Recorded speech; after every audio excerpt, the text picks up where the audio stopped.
Hello, Starseeds, and welcome to the Rachel Z Project show. As you've noticed, I've renamed this show into a show from a podcast, and it's in theme with today's theme, which is the power of storytelling, mainly because I reside in Toronto, downtown Toronto, Canada, and here we actually do have some new bills being passed where if you have a podcast, that podcast is going to have to be registered with the government. What? Why you? I thought you were my friend! Which is a little bit crazy, if in my opinion. However, this is all to say I'm here to do this show. I'm trying to do some of these live, so I'm streaming live on Rumble. I'm going to have sizzle reels or trailers go out to YouTube and mainly have the show live, uncut and uncensored on Rumble. And I'm going to be having the Truth, Beauty, Freedom, and Love show also hopefully starting live on Rumble as well, with the additional clips going on YouTube. Now that that's kind of out of the way, I'm going to go into the topic of today's show, the power of storytelling. When I did, this is a psychedelic mushroom journey, this was a while ago now, I got some intel about how those who tell the stories rule the world. Now, there's a quote by Plato which goes, "Those who tell the stories rule society," and Terence McKenna, I think, revamped on that and said, "Those that tell the stories rule the world." But regardless of which quote you decide to go with, the heart of the matter still remains the same, and that is storytelling is quite important. And not even just from a perspective of what we consider as traditional storytelling. I mean, everything's a story, everything from what you tell yourself in your mind to the stories we tell about ourselves, such as our personal mythos. And all mythos really is are sacred stories. And I wanted to use this time to tell a true story about me retrieving my original manuscript of the Dragon Warriors, which is the graphic novel saga that I have been working away on and stars many of my friends and those that actually appear to me in the dreamscape. And so the first 4 episodes of the Truth, Beauty, Freedom, and Love podcast actually had to do with the main characters of, well, not all of them, 4 of them that I decided to wrangle into doing that show. And so we had the first one with Pastel, and we're going to do an updated show with her this weekend. And the first one was more about beauty, and the fact is that I am also a personal trainer. And when you think about working with your body language is also a type of storytelling, and we don't realize that even when we are talking to each other, like face to face. Like I've realized too in a lot of my videos, because I had previously created these long epic scripts, that I wasn't necessarily making eye contact with the camera and not emoting what I was trying to say in the story. And so this is a new format going forward, a lot more hopefully authentic, because it is. I was always authentic before, but I just felt it was just a lot more stiff. This is going to be more of storytelling, and from a perspective of sharing stories and conversations with those who are going to be meta in my story as I craft a new mythos for a new generation about the Dragon Warriors. Okay, so I'm going to get into the Dragon Warriors themselves. I keep referring to them without actually creating meaning behind them. And that is the point of stories, right? It's how we create meaning. And when I took my NLP certification, a big learning of that is that we can't expect going around that everyone is going to have the same internal glossary that we have, right? So I'll give you an example. Like my friend Arthi, who I did episode 3 with, she was telling me how, she's like, I didn't understand why I liked Supergirl so much. And this is because if you don't know any of the stories about Supergirl, and even if you've watched, I think there's like a show, I haven't watched any of like the Arrowverse, Flash, WB stuff, but I've read comic books of Supergirl, and Supergirl has a really interesting arc. Don't touch her. Cal, it's a training exercise. She wasn't going to hurt me. Is there a problem? You asked me to keep an open mind? Well, I've kept an open mind. But Kara belongs in Metropolis, with me. We agreed this was in her best interest. Wait a minute, don't I have a say? No. I'm sorry. Of course you do. But you've been hidden away on Paradise Island for 2 months now. You don't know what the rest of the world has to offer. Who else is better suited to decide what's right for you? How about me? She died in 1985, April of 1985, in the crisis on multi-Earths. And ironically and coincidentally enough, that's the month of my birth. Exactly. And she was off for about like 10 years, and then they revamped her storyline. I have a post about it that I'll probably throw in this particular episode just to give some reference as to why I love Supergirl so much. But the reason why I love her is not because of any actor that ends up playing her. It's more about her character, and that goes for any character in any story that I love. For example, I had a huge crush on Robin, like Batman and Robin, like the old one, but not the actor. I was so horrified when I found out that it was an old 50s show, and so the actor was actually really old. And so at the time, when I forget how old I was when I found out he was actually an old person. I'm like, no, you're supposed to be young and virile. But that just goes to show that was my attachment to the character and not necessarily actors, which now in today's society we get so preoccupied with the actors that are playing certain roles, like for example The Flash and that new movie, which is a travesty to the multiverse. And The Flash is such an important character, such a vital character to the multiverse and understanding how it works in the DC universe. And that is not my Flash, so I just ignore stories that I choose not. I don't let those stories enter my personal mythos. And that is my message to you, my dear listeners and viewers, that you can choose what stories you let into your personal myth. And those can be very, very imperative to how your whole storyline in general plays out. So going back to the Dragon Warriors, we're going to go into a true story about the power of storytelling, because in my book, this manuscript is actually important. There are 6 books in the Dragon Warriors series. So this is the original manuscript. I don't know if you can kind of see it. Like, it's like 14-year-old me writing. So in 2021, myself, my husband Kevin, and Wolfie, we drove to Winnipeg, Manitoba, which is where I was born, to my dad's basement. And my dad has this habit of just like keeping everything I left there. So I left Winnipeg and unceremoniously. I didn't even stay for my university graduation, but I left with 2 suitcases to take journalism actually out in Toronto. And this was in 2007, I believe.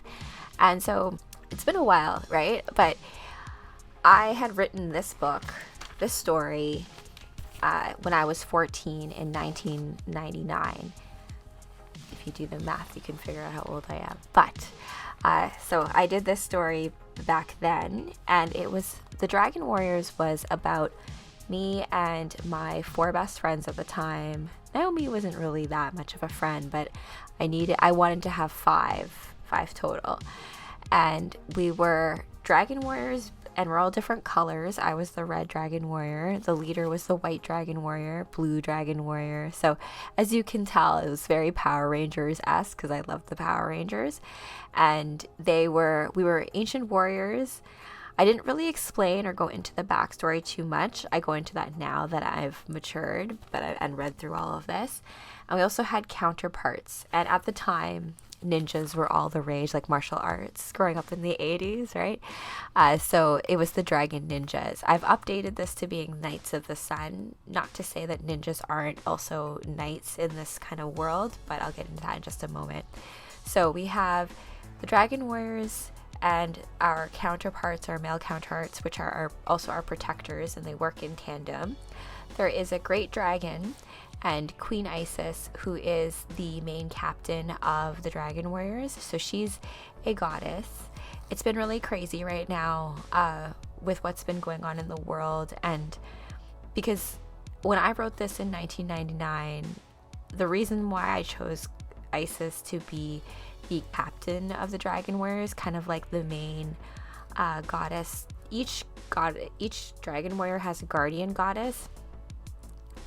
going on a tangent, but ISIS is the main one. And when I wrote this was before 9/11 happened, and so when the whole terrorist group happened and ISIS's name was desecrated, I was horrified. And the reason why I even chose her in the first place was because I had this beautiful book of goddesses that I got from the library when I was younger, and it got into each of, you know, the backstory, the creation myth, the sacred all of that stuff was in it. So I fell in love with Isis because she's the ultimate wife goddess. She brought her husband back to life, even though, and then she had to work really hard to do that, and she had the odds against her, and so she did it anyways. And I really resonated with that, and so chose her to be the leader. And so it's kind of a crazy time right now as I'm getting this ready and having the words, the meanings of things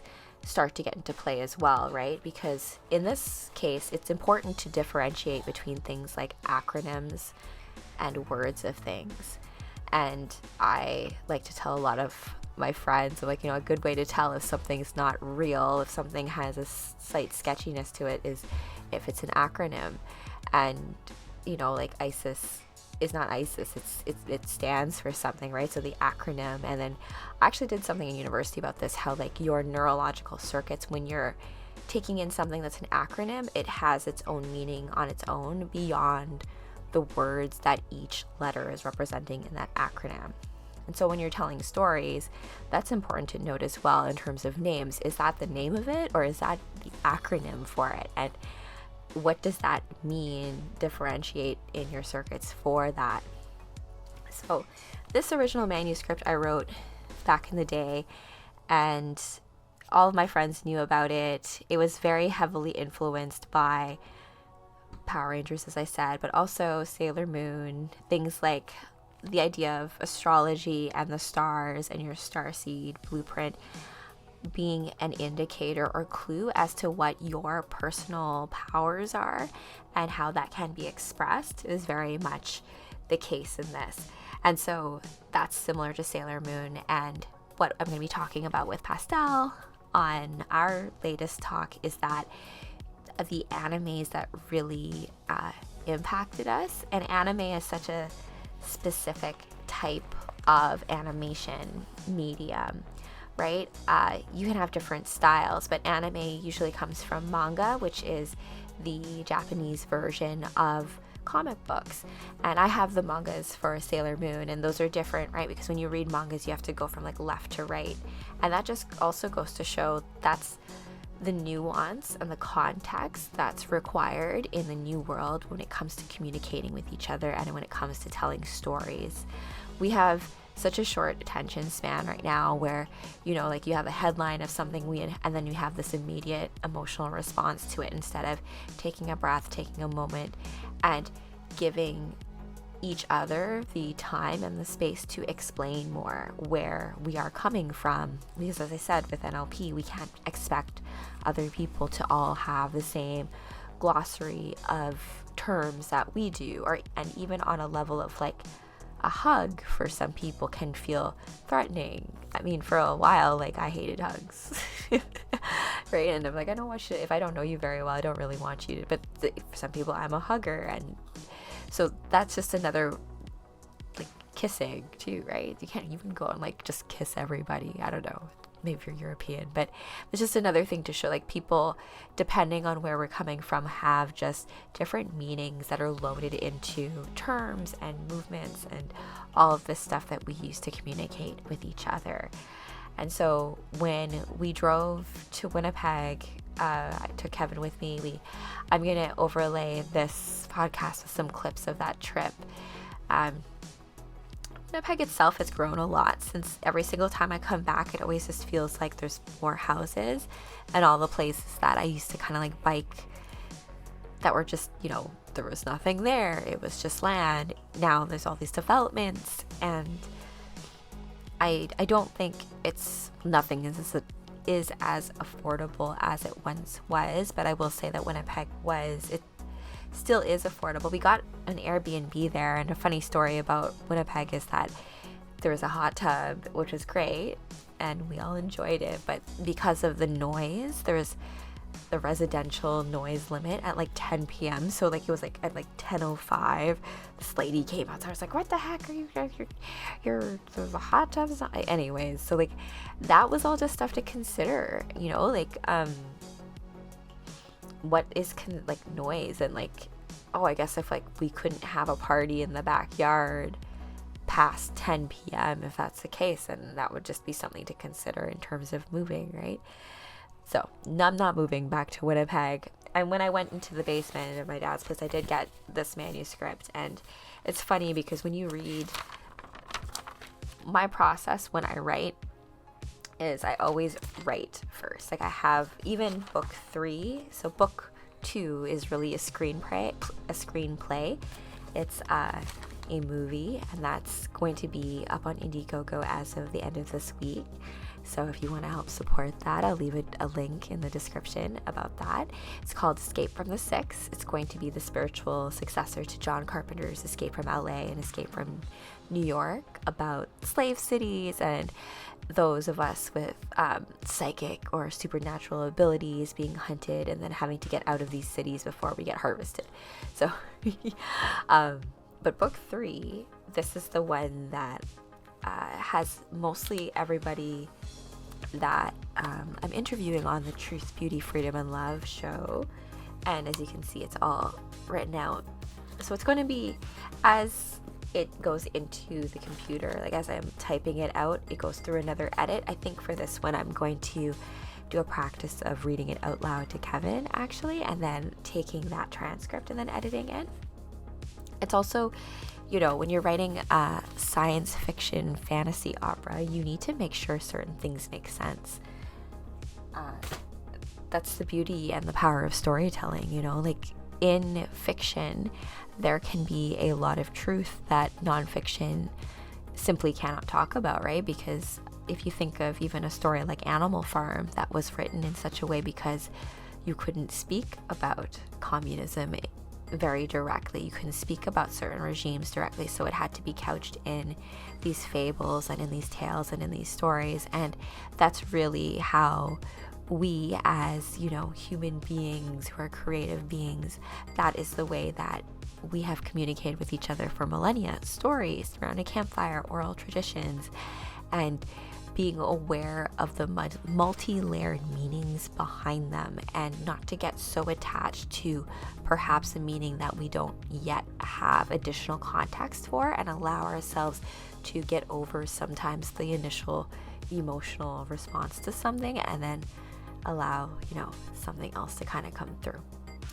So that's the point of today's podcast. Just a little talk about the power of storytelling and the fact that we all have an internal glossary of terms, and just to be aware to go through and kind of scrub that list a little bit, be aware of the stories that we're telling ourselves, the stories that we believe about others. And this is exactly why I do think that Hollywood has done a number to just kind of go and ruin a lot of stories that have been very deep. Like, for example, She-Ra. I used to love She-Ra, and I won't watch any of the new She-Ra or He-Man because She-Ra, they cut off her boobs, they made her look like a boy, and they're like, oh, we didn't want to make her so sexual. But I'm like, but